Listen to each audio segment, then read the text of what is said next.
How many of you are worried that despite everything you've tried, your belly isn't shrinking? You've done sit-ups, run, and followed a strict diet, but it seems like belly fat is stuck to your body. Look, friends, there are two types of belly fat. One is subcutaneous fat, which is stuck beneath the skin, and the other is visceral fat, which accumulates inside the abdomen around the liver, pancreas, intestines, and kidneys. While subcutaneous fat is mostly a cosmetic problem, visceral fat continues to damage the body from within. Today, I'll share some simple techniques that can help you lose visceral fat in just 2 weeks. We'll also understand how this internally stored visceral fat harms our bodies, why this fat can't be reduced by just running, jogging, or walking, and finally, I'll tell you some common myths that can cause belly fat to increase instead of decreasing. So, without further delay, let's begin today's interesting video and learn about all these things in detail. This fat behaves like an active endocrine organ, meaning it continuously releases hormones and inflammatory chemicals, which increases chronic inflammation in the body. Insulin metabolism is disturbed. Plaque begins to accumulate in the arteries, blood pressure increases, and even the risk of blood clots increases. This is why visceral fat is directly linked to problems like heart attack, stroke, type 2 diabetes, fatty liver, kidney disease, and even erectile dysfunction. And do you know what's so shocking? The shocking thing is that even thin people can have visceral fat. This means that if you're thin, you don't think you don't have visceral fat. Many thin people also have excess visceral fat. This condition is called TOFI, or thin outside, fat inside. Furthermore, visceral fat releases a hormone called cell resistance. This resistance hormone disrupts the interaction of insulin with cells in the body. Consequently, cells stop recognizing insulin. Blood sugar begins to rise, the pancreas produces more insulin to control this sugar, and high insulin further inhibits fat breakdown, leading to increased inflammation in the body. This ultimately sets off a never-ending cycle. It's a very dangerous cycle. Belly fat becomes so stagnant that exercise alone can no longer work on it, and it continues to grow. Friends, it's a big myth that if you have a large belly, you should start doing abdominal exercises and it will reduce. The truth is that visceral fat has nothing to do with abdominal muscles. You can do as many crunches, sit-ups, or planks as you want. Your muscles will become stronger. Perhaps your subcutaneous fat will also start to reduce a little, but the visceral fat stored inside will not move at all. Why? Because visceral fat is controlled not by muscle movement, but by hormones such as insulin, cortisol, and inflammatory chemicals. Let's now see how and with what approach we can reduce visceral fat, and that, too, within just 2 weeks. So the first step is dietary changes. Friends, visceral fat has less to do with calories and more to do with insulin spikes. And to be honest, our Indian diet disturbs insulin the most. Why? Because our diets are primarily carbohydrate-centric. Imagine what we eat every day. In the morning, we drink tea along with biscuits or juice. In the afternoon, we eat 3 or 4 chapatis or parathas. In the evening, we eat some namkeen or bakery item with tea. And at night, we eat rice, paratha, or roti. Imagine, eating such foods causes us to experience insulin spikes at least 5 times a day. Now, the more insulin spikes, the more fat you store, especially visceral fat. So the first thing you need to follow is to completely reduce high-carb, high-glycemic foods for 2 weeks. So white rice, refined flour, bread, wheat flour rotis, sweet tea, biscuits, juice, namkeen, potato bhujia, bakery items, sweetened yogurt or flavored milk, bananas, mangoes, and grapes, etc. These are all foods that are high in carbohydrates and have a high glycemic index. This isn't a complete list, however. It's merely an indicative list to give you a rough idea of avoiding foods high in carbohydrates and with a high glycemic index. If you do this, you'll notice that within just 5 to 7 days, your bloating and tightness will subside. But I'm sure many of you will ask, "Sir, what should we eat then? Shouldn't we eat anything? Should we just die?" Many people make similar comments. So it's a simple matter, friends.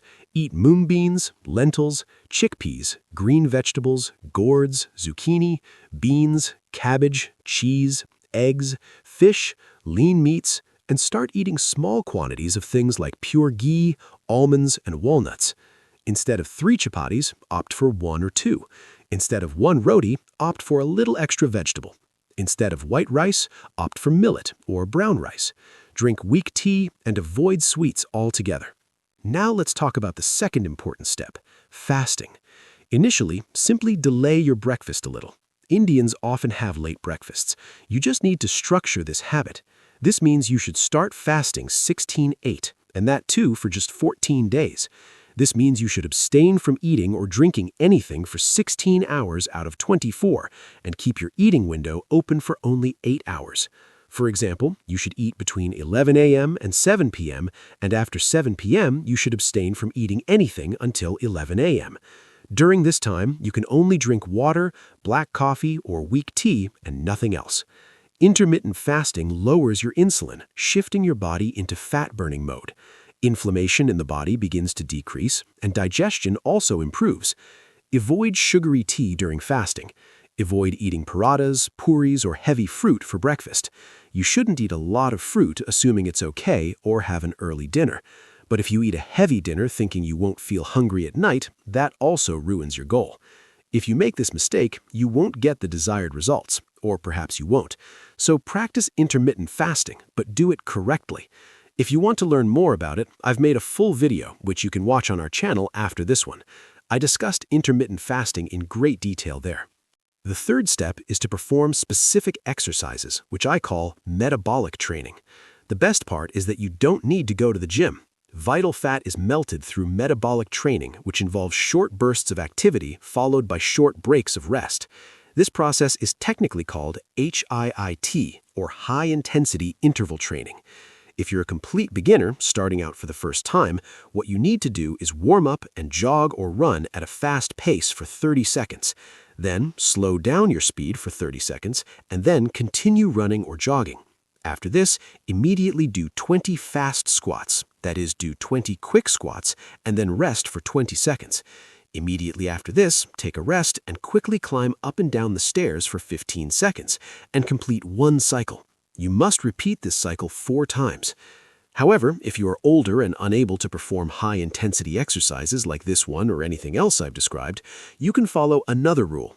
Brisk walking for 1 minute, slow walking for 1 minute, lying down and doing stationary cycling for 2 minutes, followed by brisk walking for 1 minute. Repeat this cycle 5 to 6 times.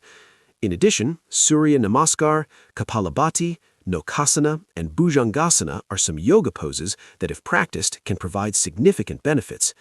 Friends, along with these 3 basic steps, there are some other important points that you must keep in mind. This is very important for you. You may have noticed that people who suffer from gas, bloating, or acidity also have significantly more belly fat. Their bellies are bloated. This isn't a coincidence. It's a direct sign of gut imbalance.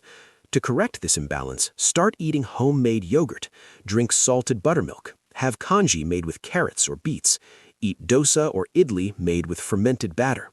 These foods, friends, improve your gut's good bacteria, and when the good bacteria in your gut improves, it has a positive effect on heaviness, bloating, and digestion. One important point is stress management. Today, the biggest hidden cause of visceral fat is stress. You can understand the pressure we Indians face. You might even be able to relate. Household responsibilities, office workload, financial worries, childcare, scrolling through the night on your mobile phone, and lack of proper sleep, all of these things increase our cortisol levels. And I've already told you that cortisol is visceral fat's best friend. The more stressed you are, the more belly fat will stick around and accumulate. Therefore, you need to incorporate some small stress control habits into your routine. For example, practice Anulam Vilom for 10 to 15 minutes daily. Take an evening walk without your phone. Don't do it while staring at your phone. Stay away from screens an hour before bed and listen to devotional reading or soft music at night. Friends, these things may seem simple, but they control cortisol so much that visceral fat literally begins to melt. Another interesting hack is applying cold or hot compresses. Use cold water for the last 2 to 3 minutes of your shower. Soak your face in ice water for 20 to 30 seconds every morning, and apply an ice pack to your upper back after exercises. These cold exposure hacks activate mitochondria, putting the body into fat-burning mode. Similarly, taking a hot shower, steam inhalation, and applying local heat packs to the lower back and abdomen improve blood flow, relax muscles, and activate metabolism. Friends, this therapy isn't magic, but when you combine it with your diet, fasting, and exercise, the speed of fat loss will noticeably increase. Friends, just remember that if you follow this program sincerely for 14 days, the meltdown of visceral fat will definitely begin. Note your changes and tell me in the comments what improvement you noticed first. By the way, if you'd like some personalized guidance, our health assessment service is now online. You can try it. The link is in the description. You can get help from us there. See you in the next video, friends. Until then, keep laughing and smiling. Keep learning something new every day so you can stay healthy forever.